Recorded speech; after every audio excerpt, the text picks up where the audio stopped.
If you're seeing the AnyDesk Invalid address error, don't worry, because in this video I'm going to walk you through the fastest fixes step by step. This is one of those issues that can look confusing at first, but in most cases it comes down to the address format, an outdated app version, a temporary glitch, or a corrupted cache. By the end of this tutorial, you'll know exactly how to fix it and get your remote connection working again. And if this video helps, make sure to hit like and subscribe for more simple tech tutorials just like this. Let's jump in. The first thing to check is the AnyDesk address itself. An AnyDesk ID should usually be a 9 or 10-digit number, so make sure you are entering only the numbers exactly as they appear. Do not add spaces, dashes, or extra symbols anywhere in the ID. Even one small typing mistake can trigger the invalid address error. Also, double check that you are not confusing similar characters. For example, a 0 can look like the letter O, and a 1 can look like a lowercase l. If you're copying the address, paste it carefully and compare each digit before trying to connect again.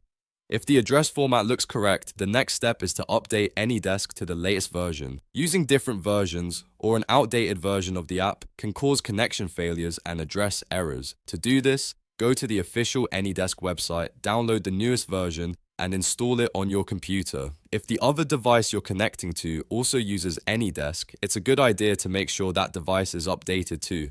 Once the update is complete, open AnyDesk again and test the connection. In many cases, this alone fixes the problem. If the error is still showing, restart the app or your PC.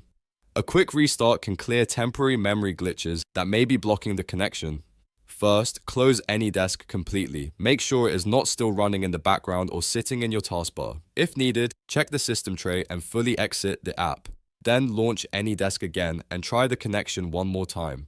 If that still doesn't solve it, restart both computers. A full restart on both ends can clear out temporary issues and restore a clean connection. Another very effective fix is to clear the app cache and reset your ID. If your system has an old or corrupted address file, deleting the cache can generate a fresh connection ID and remove the bad data that is causing the issue. To do this on Windows, completely close AnyDesk first, then press Windows+R on your keyboard to open the Run window.